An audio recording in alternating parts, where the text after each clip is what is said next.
उसको सही जगह फेंकना और संभाल के देना, कोई देखे नहीं। आप चिंता मत कीजिए, मैं सब संभालूंगी।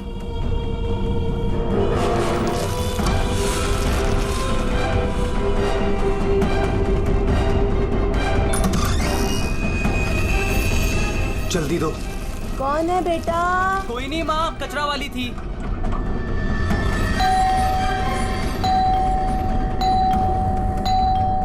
अरे कौन है? कचरा। अरे आ रही हूँ। क्या बैग खराब कर देगी? है? तू कौन है? मैडम, मैं ना नई सफाई वाली है। वो क्या है ना, सविता गांव गई है तो उसकी जगह मेरे को रखा है यहाँ पे। ये सेक्रेटरी भी ना इन्फॉर्म ही नहीं करता है और किसी को भी रख देता है काम पे।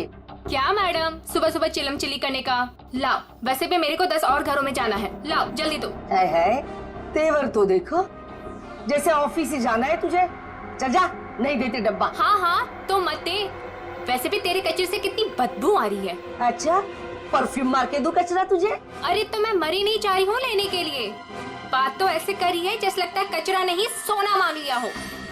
एक मिनट, कहीं आप वही झगड़ालू औरत तो नहीं जो घड़ी घड़ी सबसे झगड़ा करते फिरते रहती है? हाँ, अरे बहुत किसे सुने हैं आपके बारे में। हाँ ए लड़की, मुझसे सवाल चला रही है तू? हाँ? औकात क्या है तेरी? क्या हुआ? सुबह सुबह ये चिल्लम चिल्ली क्या चल रही है? देखो ना मैडम, मैं ना नई सफाई वाली कचरा लेने के लिए आई थी। वो सविता ना गाँव गई है, उसकी जगह मेरे को रखा है यहाँ पर। मैडम से कचरा क्या मांग लिया? ऐसा लग रहा है कि इसका कचरा बेच करके कोई सोने का महल बना लेगी मैं। बाबा रे बाबा, कितना झगड़ा करती है ये। ओह, तो इसमें कौन सी नई बात है? सबके साथ झगड़ा करना इनकी पुरानी आदत है। आ गई होशियारी झाड़ने।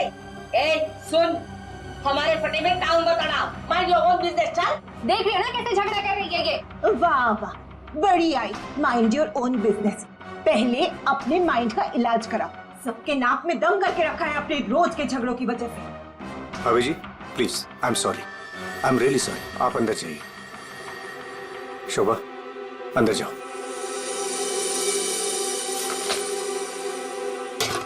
जाओ। खाली लड़ते रहती है, पता नहीं कैसी औरत है ये। आपको बीच में आने के लिए किसने बोला? हाँ, अगर आप बीच में नहीं आते थे ना तो उस रत्ना की बच्ची को देख लेती थी मैं। मुझे अंदर ले आए सो आए। आपने सॉरी बोला उसे? सॉरी बोला? अरे किससे पूछ के सॉरी बोला?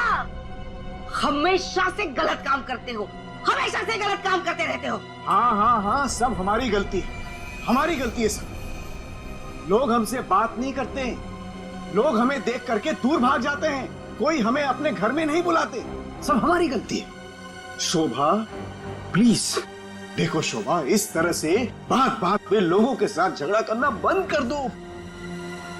देखो शोभा, तुम जानती हो इस वजह से लोग हमारे घर को कितने बदनाम कर चुके हैं, यहाँ तक कि सोसाइटी वाले पुलिस की धमकी दे चुके हैं। अरे वो क्या पुलिस कंप्लेंट करेंगे, मैं खुद पुलिस स्टेशन जाऊंगी और एक एक को ठीक से देख लूंगी।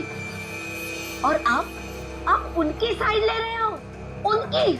आपको अपनी बीवी की कोई फिक्र नहीं है क्या? हाँ, मैं तो हूँ ही ऐसी, झगड़ालू हूँ। मैंने सबकी नींद हराम करके रखी है।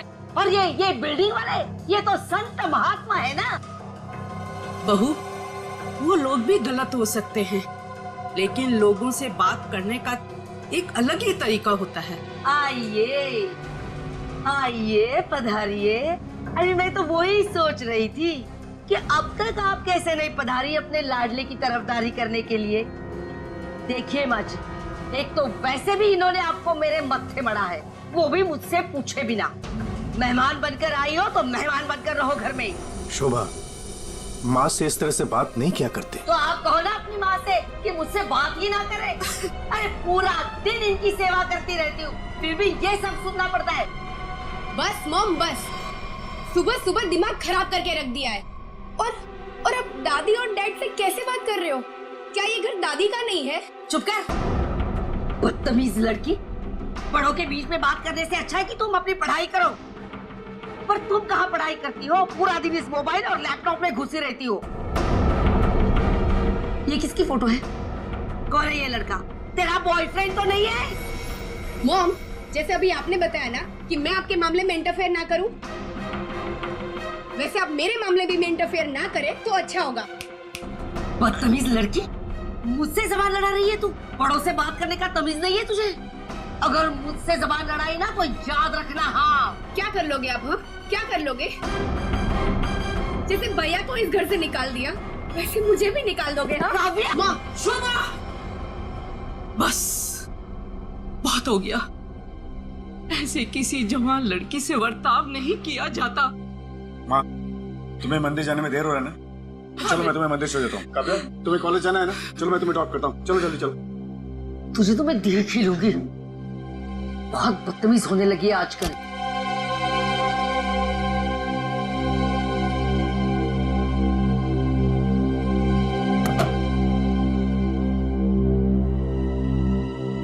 आने दो इस बुढ़िया को मंदिर से, दरवाजा ही नहीं खोलूंगी। देखती हूँ अंदर कैसे आती है।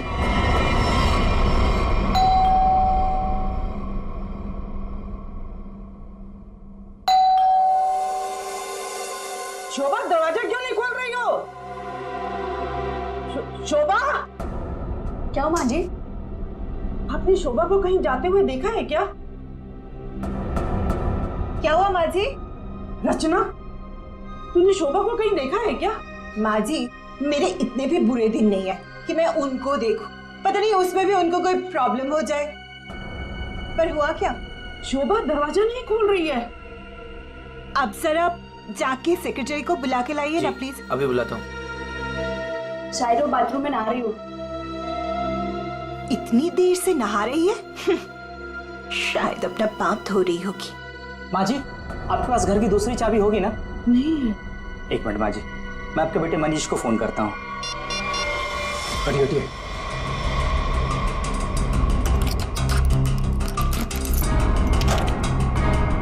माँ, दरवाजा अंदर से बंद है। अंदर से कैसे बंद है?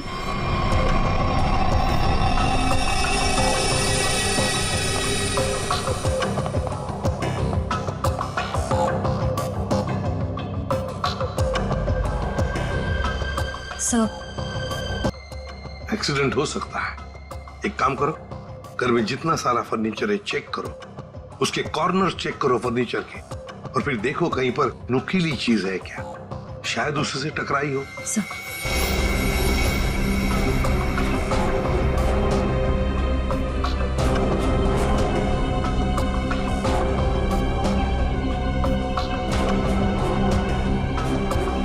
सर।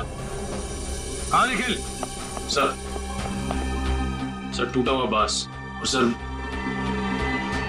इस पे खून भी लगा हुआ है। हाँ, लगता है खूनी ने ये बाज बेचारे शोभा के सिर के पीछे मारा है इससे जोर से, और फिर शायद शोभा अपनी जान बचाते बचाते यहाँ से बाहर गई, गिर गई और फिर दम तोड़ दिया होगा। लेकिन सर दरवाजा तो अंदर से बंद था, कुंडी लगी हुई थी, तो फिर खूनी घर से बाहर गया कैसे होगा? सर हो सकता है बालकनी से चला गया। नहीं निखिल, इतनी ऊंचाई से कोई बाहर जा ही नहीं सकता। सर घर के बाहर सीसीटीवी कैमरा लगा हुआ। बस तो फिर वो सीसीटीवी कैमरा का फुटेज और लॉबी के सीसीटीवी कैमरा का फुटेज सब देखते थे।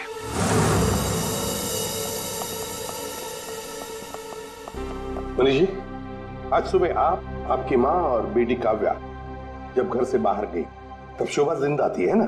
जी सर। मतलब शोभा जी का कत्ल हुआ सुबह 10:30 बजे के बाद में ही।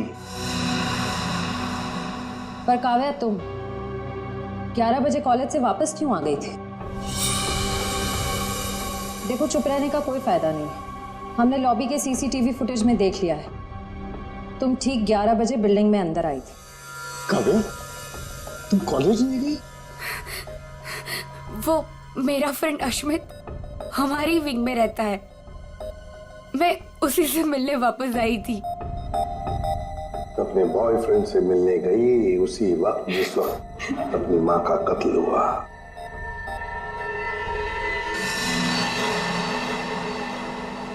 तुम कौन हो? मैं रितेश। रितेश, आपका बेटा?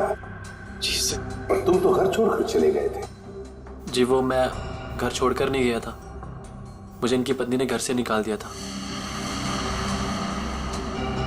मतलब तुम्हारी माँ ने। यही आदर रखते हो अपनी माँ के लिए, यही संस्कार दिया।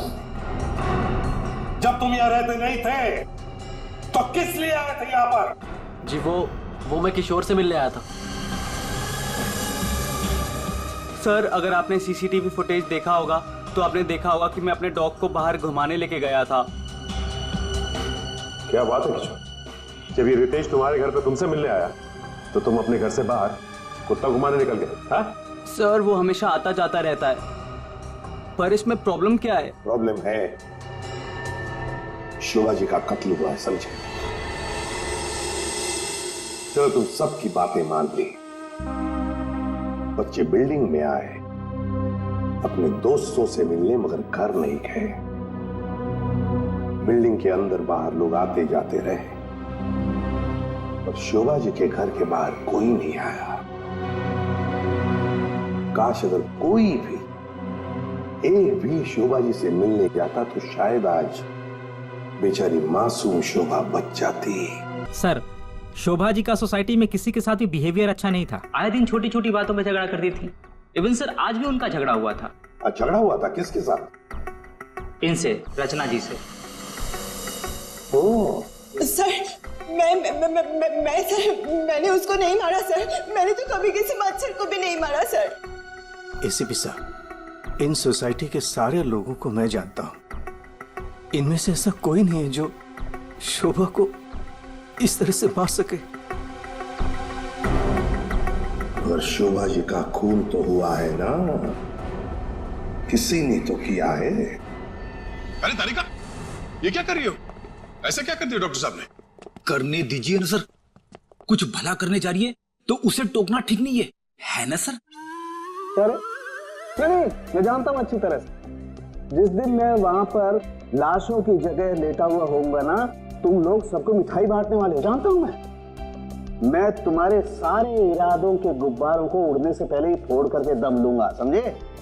हमारी वजह से आप बच गए सालू के साथ, वरना तारिका ने तो आपका सर फोड़ ही दिया था। अरे मैं तो सिर्फ इनाक कर रही थी। अच्छा, सालू के साथ का सर फोड़ने का? जी नहीं, इस औरत के सर पे किस चीज से बहुत जोर से मारा गया है जिससे इसकी मौत हो गई, ये पता लगाने के लिए। देख सालुंखे, किस चीज से मारा ये तो हमें पता है, यही मर्डर वेपन है। हाँ, इस पे तो हमें इनका खून भी मिला था जो उस वक्त तक सूखा भी नहीं था। ये लो, बहुत बढ़िया। हाँ? जो भी वहां पर मिला उस पर भरोसा करके आगे सीधे आना, कमाल है, बिना अपना दिमाग लड़ाए। तारिका, कई बार मैं सोचता हूँ अगर हम नहीं होते तो इन लोगों का बेचारों का होता क्या है? ये बात हमें क्राइम सीन पर मिला है। अगर इससे नहीं मारा गया तो फिर इस पर खून कहां से आ गया? क्या अपने आप छल के आ गया है? ये मैं नहीं जानता हूँ, लेकिन हाँ ये मैं जरूर जानता हूँ कि ये मर्डर वेपन नहीं। डॉक्टर साहब, आप इतने कॉन्फिडेंस के साथ कैसे कह सकते हैं? हाँ, अब आए पॉइंट पर। तो सुनो, इस औरत की मौत हुई है खोपड़ी की हड्डी टूट जाने की वजह से। और हड्डी टूटी नहीं, चकनाचूर हो गई। और ऐसा तभी हो सकता है जब जबरदस्त तरीके से इस पर वार किया गया, बहुत ज्यादा इंपैक्ट की जरूरत होती है। और इस वार से कितनी भी जोर से क्यों ना मारा गया, हड्डी इस तरह से चकनाचूर नहीं हो सकती। अगर इनका खून इस आवाज से नहीं हुआ है तो फिर किस चीज से हुआ है? बहुत भारी चीज से इसके सर पे वार किया गया है। बहुत भारी चीज से? तो फिर सालुंखे, हमें वहां क्राइम सीन पर इसके अलावा और कोई भारी चीज नहीं मिली, समझे? दया, इसके पास और कोई जवाब नहीं है, हमारा टाइम बर्बाद कर रहा है। एक मिनट, मैं टाइम बर्बाद कर रहा हूँ? हाँ। मैं डॉक्टर सालू के तुम लोगों का टाइम बर्बाद कर रहा है? हाँ। ठीक है, तो मैं खुद वहां क्राइम स्पॉट पे जाकर के ये थ्योरी प्रूव करके दिखाऊंगा बॉस, तब पता लगेगा कौन टाइम बर्बाद कर रहा है, मैं या तुम खुद अपना टाइम बर्बाद करो। तारिका, मेरे बैग। अरे बैग दो ना तुम यार, मैं बताता हूँ इन्हें कौन टाइम बर्बाद कर रहा है। Fast quick. सब अभी बता दो, मैं टाइम बर्बाद कर रहा हूँ। सालू के साथ तो कोयले के इंजन की तरह धुआं उड़ाते हुए चले गए। गुस्सा हो गए क्या? हाँ, तुम्हारी वजह से। अब आएगा मजा। नहीं, इससे नहीं हो सकता। सर, ये देखिए सर, काफी भारी है सर, इससे मारा होगा। सर पे मार के देखो, अगर सर खुल जाएगा तो मान लो। आपके सर पे कैसे मार? Shut up. यार सालों की क्यों टाइम बर्बाद कर रहा है हमारा तू? बॉस प्लीज मुझे ढूंढने दो। एक काम करो, आप लोग बैठो, मैं जरा ढूंढता हूँ प्लीज।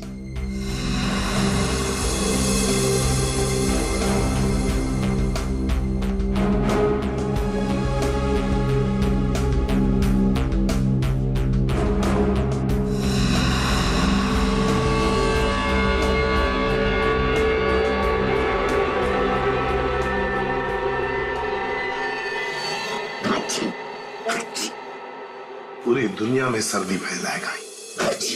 ओए, अरे यार क्या हो गया? सर क्या हुआ, आप इतना ठीक क्यों रहे हैं? मसाला मसाला मसाला। हाँ सर, चारों तरफ मसाला गिरा हुआ है और यहाँ पे निशान भी है। लगता है मसाला कूटने का खलबट्टा रखा था यहाँ पे। सर बट्टा तो काफी भारी भी होता है। एक काम करो, आसपास जितने भी घर हैं, सारे के सारे घर चेक करो। श्रेया, दादी माँ को लेकर आओ।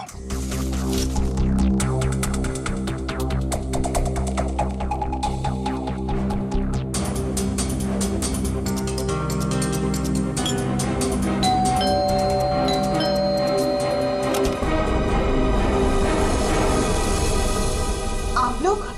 हमें आपके घर की तलाशी लेनी है। लेकिन खून तो वहां हुआ है, आपको यहाँ क्या मिलेगा? देखिए, आपकी बिल्डिंग में खून हुआ है। क्या आप चाहती हैं कि एक और खून हो जाए? प्लीज हमें अपना काम करने दीजिए। ओके, आइए।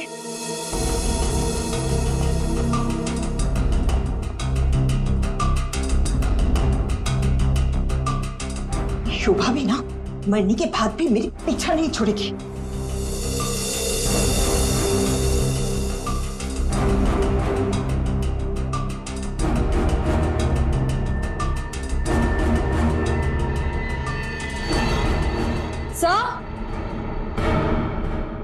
आश्रया, सर ये देखिए। सर ये तो हमारी है। नहीं नहीं, ये तो हमारा है। आंटी जी को कोई गलतफहमी हो रहा है। सर इसके नीचे शोभा का नाम लिखा हुआ है।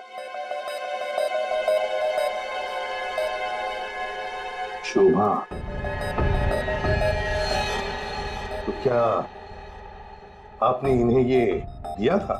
नहीं सर, आज सुबह तक तो ये हमारे पास ही था। तो फिर यहाँ कैसे? ओके, जरा चेक कर लिया।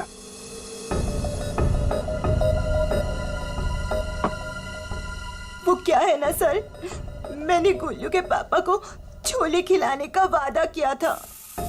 शोभा जी तो मर ही गई थी, वो इससे क्या करती, इसलिए मैं ये लेके चली आई। मैंने कोई खून नहीं किया सर, मैं सच बोल रही हूँ सर, मैंने कोई खून नहीं किया। बॉस, इन पर तो कहीं भी खून के ट्रेसेस नहीं। खून का निशान नहीं, मतलब ये मर्डर वेपन नहीं है। मुझे लगता है शोभा ही हमें बताएगी कि उसका खून कैसे हुआ है और किसने किया। अच्छा, गेरू मिट्टी। अच्छा ठीक है सचिन, मर्डर वेपन का पता चल गया है। पर वो क्या है सर? गमला। गमला? हाँ गमला। साळुंके को शोभा के कान में गेरू मिट्टी के कुछ अंश मिले। गेरू मिट्टी जो गमले में इस्तेमाल होती है। सर हमें शोभा के घर में एक भी फ्लावर पॉट नहीं मिला। देखते हैं।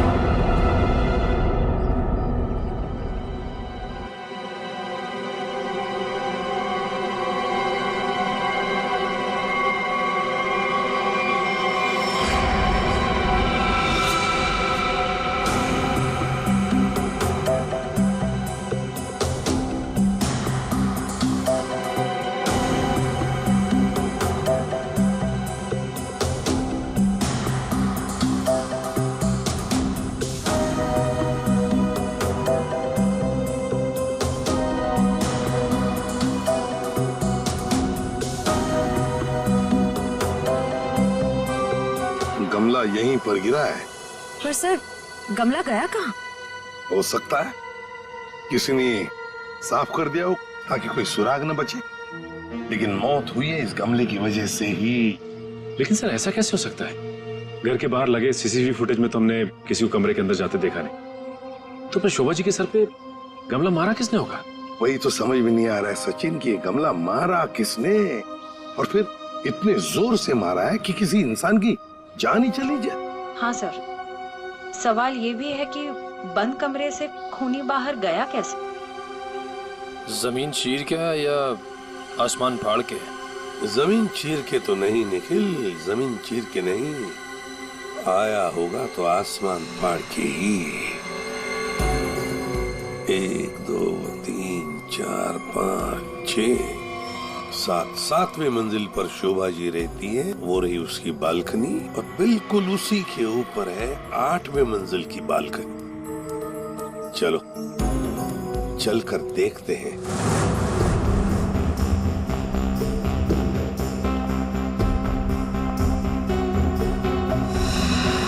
सर, श्रेया, सर ये देखिए, स्टैंड जैसा कुछ है। स्टैंड जैसा तो है।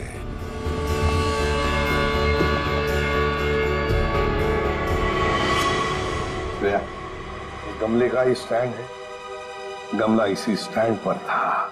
ये देखो, यहाँ से गमला यूं धक्का मार के नीचे फेंका गया। ये फ्लैट किसका है? सर किसी एनआरआई का है, और बिल्डिंग का सेक्रेटरी होने के नाते इसकी चाबी सिर्फ मेरे पास ही रहती है सर। क्या हाल फिलहाल में यहाँ पर कोई आया था? मुझे नहीं पता। तुम्हें पता नहीं? तो फिर इसका एक ही मतलब हो सकता है कि जबकि इस फ्लैट की चाबी सिर्फ तुम्हारे पास ही है, तो इस फ्लैट में भी सिर्फ तुम ही आए होंगे। ये क्या कह रहे हैं सर? मेरे कहने का मतलब है कि फ्लैट की चाबी उन्होंने मुझे दी थी। क्या है सर कि सारे एम्प्टी फ्लैट की चाबी ऑफिस के ड्रॉअर में होती है। एजेंट लोग सर कभी भी आते जाते रहते हैं, तो सर मैं 24 घंटे उनके लिए घर पे थोड़ी ना रहूंगा सर। ये खाली फ्लैट्स की चाबियां ऑफिस में रहती है, ये बात सबको पता है? हाँ, हमारे सारे रेजिडेंट्स और सारे कमिटी मेंबर्स को ये बात पता है। हमारे अलावा कोई भी कभी भी ऑफिस जाकर चाबी ले सकता है। वाह, देखा कितने अच्छे सेक्रेटरी है ये सोसाइटी के, जबकि सारी जिम्मेदारी तुम्हारे ऊपर है। फ्लैट के अंदर कोई भी घुस सकता है, कुछ भी कर सकता है। यहाँ तो एक खून हुआ है, खून, समझे? और ये जिम्मेदारी सिर्फ तुम्हारी है। सर खून तो शोभा जी के फ्लैट में हुआ है सर, इससे इस फ्लैट का क्या कनेक्शन हो सकता है सर? जाइए आप, जाइए नीचे और सबको इकट्ठा कीजिए, सारे रेसिडेंट्स को कंपाउंड में। जाइए जल्दी। जी सचिन, ये देखो, हम हैं 8वें मंजिल की बालकनी पर और शोभा जी रहती थी 7वें मंजिल पे।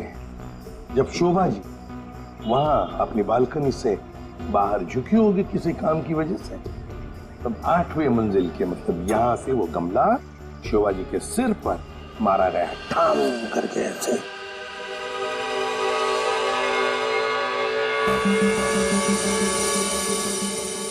भगवान का लाख लाख शुक्र है, वरना आज तो मसाला कूटने के चक्कर में मेरी कुटाई हो जाती उन सीआईडी वालों के हाथों। इसीलिए छोले को मारो गोली, ये लौकी खिला दूंगी गुल्लू के पापा को। ओह गॉड!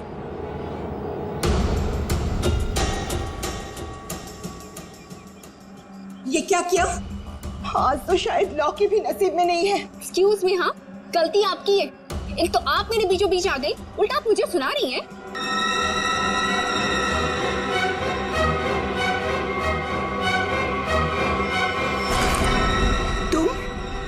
तुमको तो मैंने कहीं देखा है। देखिए, आपका जो कुछ भी नुकसान हुआ है उसके लिए आई एम सॉरी। मैं थोड़ी जल्दी में हूँ। रुक रुक, तुम वही सफाई करने वाली हो ना? छोड़ मेरे हाथ। तेरी वजह से वो शोभा मेरे ऊपर राशन पानी लेके चढ़ गई थी। कौन शोभा? कैसा राशन पानी? मैं कुछ भी नहीं जानती। Excuse me. अरे स्क्वीज तो तेरी आज मैं करूंगी। तेरे जाने के बाद ही शोभा का कत्ल हुआ था। क्या? चल मेरे साथ, सीआईडी के पास चल। चल चल। हमें उस चीज का पता चल गया है जिससे शोभा जी का खून हुआ है। एसीपी साहब, क्या आप मुझे बता सकते हैं वो कौन सी चीज है जिससे मेरी पत्नी का खून हुआ? Flower pot. Flower pot? जी हाँ, फ्लावर पॉट। बिल्डिंग के 8वें मंजिल पर जो फ्लैट बंद पड़ा है उसके बालकनी के ऊपर रखा गया था ये फ्लावर पॉट और ऊपर से शोभा जी के सिर पर मारा गया। फ्लावर पॉट किसने किया ये सब? मुझे नाम बताइए जिसने मेरे परिवार को हमसे छीन लिया। बताइए एसपी साहब कौन है वो? ये तो कहना पड़ेगा कि बड़ा चालाक खूनी है ये, बहुत अच्छी तरह से प्लानिंग की थी, लेकिन भूल गया कि कोई भी कातिल कितना भी चाहे चालाक क्यों ना हो, कोई ना कोई गलती तो कर ही जाता है। जानना चाहते हो कौन है वो खूनी? आप में से ही कोई है, आप में से। ये सफाई करने वाली है। आज सुबह जब शोभा का खून हुआ था उससे पहले मैंने इसको बात करते हुए देखा था। अभी भेस बदलकर भाग रही थी। देखिए, मुझे नहीं पता कि ये औरत कब से क्या बकवास किए जा रही है। मैं तो यहाँ पर पहली बार आई हूँ। मेरा हाथ छोड़ो ना। मैं सच बोल रही हूँ, मैंने इससे झगड़ा करते हुए देखा था। मुझे तो लगता है यही खूनी है सर। क्या बकवास किए जा रही हो तुम? हम पता लगा लेंगे। जरा देखिए इस लड़की को और बताइए क्या आप में से किसी ने इसको देखा है आज सुबह? हाँ सर, मैंने देखा इस लड़की को। सर ये वही लड़की है जो आज सुबह में शोभा जी के साथ लड़ रही थी। रुक, कहाँ भाग रही है?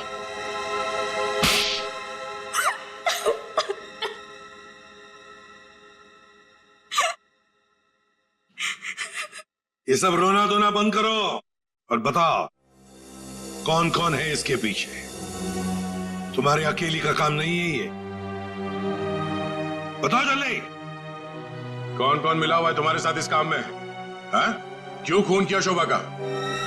खून? नहीं नहीं सर, मैंने कोई खून नहीं किया। मुझे कुछ नहीं पता, मैं सच कह रही हूँ। जमाना बड़ा बदल गया है सर। इतनी महंगी घड़ी और ब्रांडेड चप्पलें पहन के घूम रही है। यहाँ तो सीआईडी में ईमानदारी से काम करने के बाद पिछले 5 साल में ये वाले जूते पहन पाया हूं मैं। हाँ, सच कह रहे हो फ्रेडी। लेकिन ये है ना, मुखौटा पहनी है सफाई कामगार का, है तो कोई और ही। पूर्वी ऐसे नहीं बताइए। हाँ नहीं, प्लीज मैम, मुझे मत मारिए। मैं बताती हूँ, मैं सब सच बताती हूँ। दरअसल मेरे पास एक फोन कॉल आया था। कौन लोग थे मुझे नहीं पता, लेकिन वो लोग शोभा से बदला लेना चाहते थे। बदला कैसे लेना है वो सारे इंस्ट्रक्शन मुझे फोन पर बता दिए गए थे। मैंने बस उसे फॉलो किया था और कुछ नहीं किया था, खून नहीं किया था सर। एक अनजान आदमी ने तुम्हें फोन कॉल किया और तुम उसकी मदद करने के लिए तैयार हो गई? हाँ सर। ऐसी क्या दुश्मनी थी तुम्हारी शोभा से? सर शोभा अच्छी औरत नहीं थी, वो बहुत ही घमंडी और झगड़ालू किस्म की औरत थी। सर मैं एक स्टोर में सेल्स गर्ल का काम किया करती थी। मेरे स्टोर में आई वो एक दिन, नेल पेंट दिखाने के लिए कहा। नेल पेंट का ढक्कन जब मैं खोल रही थी तो सर गलती से वो नेल पेंट की कुछ बूंदें उसके साड़ी के पल्लू पे गिर गई थी सर। उसके बाद उसने जो हंगामा खड़ा किया, मैंने उससे माफी मांगी, मिन्नती की कि प्लीज मुझे माफ कर दीजिए, लेकिन उसने मेरी एक बात भी नहीं मानी। मैनेजर के पास चली गई सर। मैनेजर ने मुझे नौकरी से बाहर निकाल दिया। 2 महीने तक मुझे कहीं कोई नौकरी नहीं मिली। घर का किराया तो दूर, खाने तक को मेरे पास पैसे नहीं थे।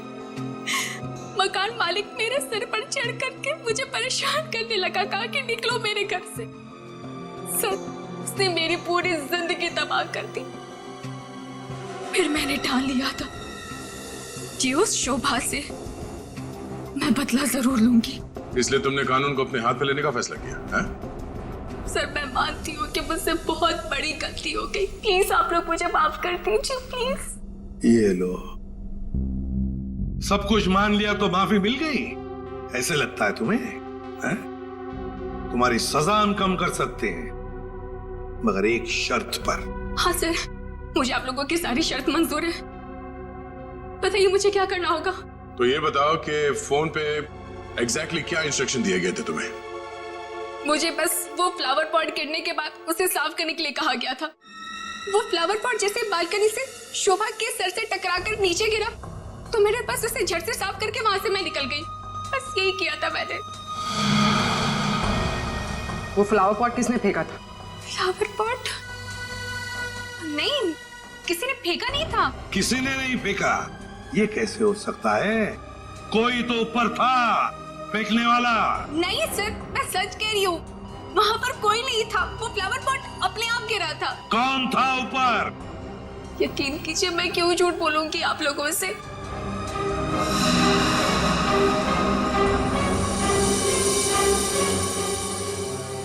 निखिल, पता लगा किसका फोन आया था शीला को इंस्ट्रक्शंस देने के लिए? सर। अदया, टूटे हुए फ्लावर पॉट के टुकड़े अच्छी तरह से देखो।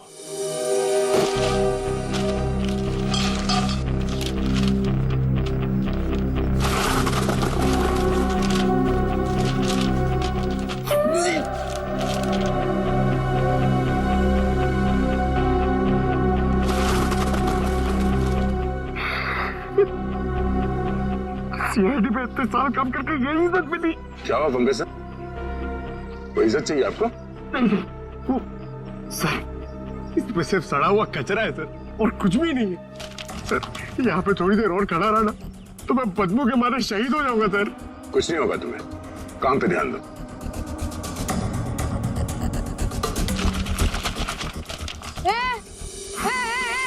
ये क्या कर रहे हो? ये मेरा इलाका है, यहाँ मैं किसी और को कब्जा जमाने नहीं दूंगी। सीआईडी। रुक, देखो जरा, चलो। सर, हाँ, सर पे पैर रख के भाग गई सर। आपको थोड़ा सॉफ्ट रहना चाहिए। आपको देख के डर के भाग गई सर। वो टाइम नहीं ना, वो कचरा।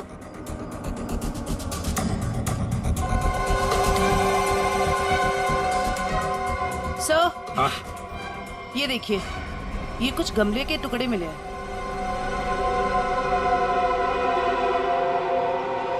अच्छा, खून लगा हुआ है। हाँ दया, लगता है ये वही फ्लावर प्लॉट है जिससे खून हुआ है। अब ये खून शोभा का है या नहीं, ये तो फोरेंसिक लैब से ही पता चल जाएगा। लेकिन और भी तो कुछ होना चाहिए यहाँ पर, और कुछ होना चाहिए। देखो जरा, अच्छी तरह से देखो दोबारा। सर बाकी तो हमने हर जगह देख लिया सर, और ऐसा कुछ मिला नहीं। जो देखो तो सही। यहाँ मैंने कुछ नहीं किया साहब, मैं निर्दोष हूँ साहब, मैं निर्दोष हूँ। कुछ नहीं किया तो हमें लेके भागी क्यों? वो साहब, बिरजू कह रहा था कि जब भी पुलिस वाले देखो ना तो अपनी जान बचाओ और भागो, पता नहीं फिर कब मुसीबत में फंस जाए। एक मिनट देखो, किसी भी मुसीबत में नहीं फंसोगे तुम। इतना बताओ, क्या सुबह तुमने यहाँ से कुछ कचरा उठाया था?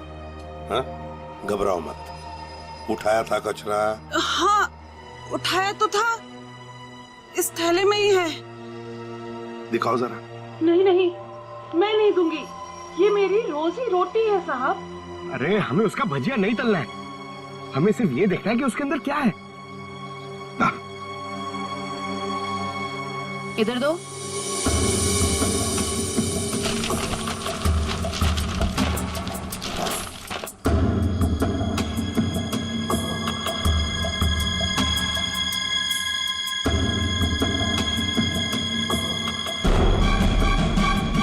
खिलौने का बॉक्स है सर, एड्रेस भी लिखा हुआ है।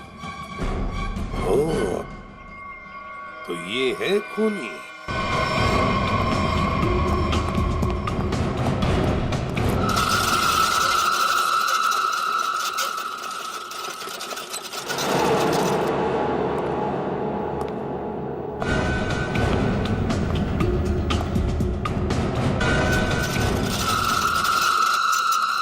कौन है? कौन है?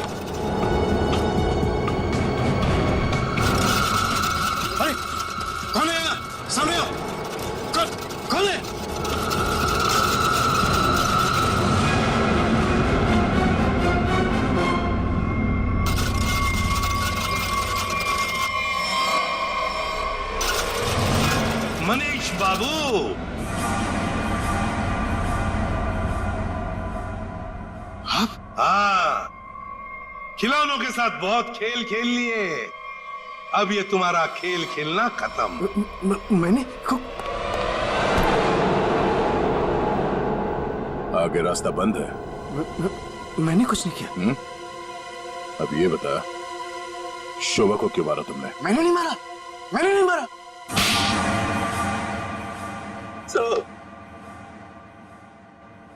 शोभा एक झगड़ालू औरत थी साहब, झगड़ालू औरत।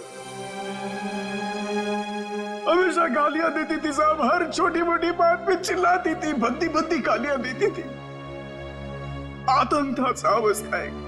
हम सबको वो मेंटली टॉर्चर दे रही थी साहब, लेकिन फिर भी हम सबने सहा, हर बात को सहा साहब। जब तक ये बात घर के चार दीवारी तक थी तब तक तो ठीक था, लेकिन धीरे धीरे ये बात साहब घर के चार दीवारी से बाहर निकल के मोहल्ले तक फैल गया। आए दिन लोग पड़ोसी हमारे पास आते थे कंप्लेन लेकर के, शोभा ने किसी का झगड़ा किया, मारपीट किया। तंग आ चुके थे साहब, हम लोग तंग आ चुके थे। फिर भी हमने शोभा को समझाने की कोशिश की, मगर वो नहीं समझती थी, नहीं समझती थी साहब। हमने तो थक के छोड़ दिया था ये सोचना कि उसे समझाना रोकना हमारे लिए मुमकिन ही नहीं है साहब। बस सिर्फ इसी वजह से तुम लोगों ने उसकी जान ले ली? तो और क्या करता, और क्या करता साहब, बताइए आप मुझे। सोसाइटी वालों ने उसे तंग आकर के हमें नोटिस दिया घर खाली करने के लिए। अगर हम घर खाली नहीं करते इस सूरत में वो हमें पुलिस की धमकी दी। अगर ऐसा था तो डिवोर्स दे देते उसे मारने की क्या जरूरत थी? उसकी भी कोशिश की थी साहब, मैंने की थी मैंने, मगर उसने मुझे धमकी दी थी कि अगर मैंने उसे डिवोर्स दिया तो वो मुझे कोर्ट में घसीट के ले जाएगी। मेरे ऊपर डोमेस्टिक वायलेंस का इल्जाम लगाकर वो मेरे ऊपर केस करने वाली थी साहब। मैं मजबूर था, कुछ नहीं कर पाया साहब। रितेश, शोभा तो तुम्हारी माँ थी ना? सर, माँ का प्यार इस दुनिया में सबसे बड़ा प्यार होता है सर, पर वो तो सिर्फ अपने आप से प्यार करती थी सर। उसकी जरूरतें, उसका घमंड सिर्फ उसके लिए ही था सर। इस वजह से जब उसे मेरे और मेरी गर्लफ्रेंड वानी के बारे में पता चला तो उसने इंसल्ट करके मुझे घर से बाहर निकाल दिया सर। और इसीलिए जिस माँ ने तुम्हें जन्म दिया उसे ही मौत की नींद सुला दी तुमने, सिर्फ अपने खुशियों के लिए। हा? एक दिन रितेश मेरे पास आया एक सुझाव लेकर। उसने कहा कि पापा, अगर हमारी जिंदगी में शांति और चैन चाहिए तो शोभा की जिंदगी खत्म करनी होगी। और इसके लिए तुमने अपने पड़ोसी किशोर और नवीन की मदद ली, जो शोभा के दुश्मन थे उसके बर्ताव की वजह से। हा?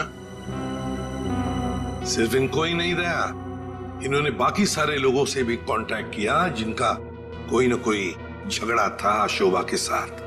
उन सबको अपने प्लान में शामिल कर लिया, शोभा को मारने के प्लान में। शीला के बारे में तुम्हें कैसे पता चला? काव्या ने मुझे बताया। उसने शीला और शोभा के झगड़े के बारे में, क्योंकि काव्या शोभा के साथ ही स्टोर में गई थी। तो तुम्हारे इस प्लान को अंजाम देने के लिए कोई बाहर वाला चाहिए था, और ये शीला इस काम के लिए एकदम परफेक्ट थी। और इसे शोभा से बदला लेना था, इसलिए ये भी मान गई। है? वैसे सारी प्लानिंग की कैसे तुम लोगों ने, बताओ जरा। नवीन ने ऑनलाइन पर ट्रॉली बुक की थी। डिलीवरी होने के बाद वो ट्रॉली और रिमोट वाणी को दिया था। वाणी पेशे से इंजीनियर है साहब। वो ट्रॉली और गमले को किस तरह से रखना है इसकी प्लानिंग उसने नहीं की थी। और फिर वो ट्रॉली और रिमोट लाके किशोर को दे दिया। और फिर काव्या और रितेश ने मिलकर वो गमले और ट्रॉली को ऊपर बैल्कनी में सेट कर दिया। तुम्हें कैसे पता चला कि ये शोभा बालकनी में किस वक्त आने वाली, कितने बजे? साहब, हर रोज सुबह 10 बजे एक भाजी वाला ठेला लेकर के हमारे बिल्डिंग के नीचे आता है, और शोभा उस पर बैल्कनी में खड़े होकर के खड़ी खोटी सुनाती थी साहब, चिल्लाती थी, झगड़ती थी उससे। बस मुझे उसी मौके का इंतजार था।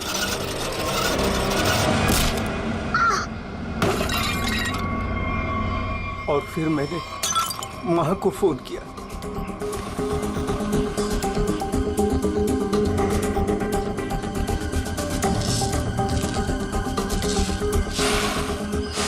कभी एक बार भी नहीं सोचा कि शोभा के ऐसे स्वभाव के पीछे कोई वजह हो, कोई कारण हो सकता है उसे कोई दिमागी बीमारी हो जिसका इलाज हो सके।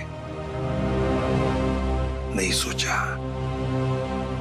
तुम सब ने सिर्फ अपने ही बारे में सोचा, तंग आ गए उसके स्वभाव से, इलाज नहीं किया उसका, बस जान ले ली उसकी।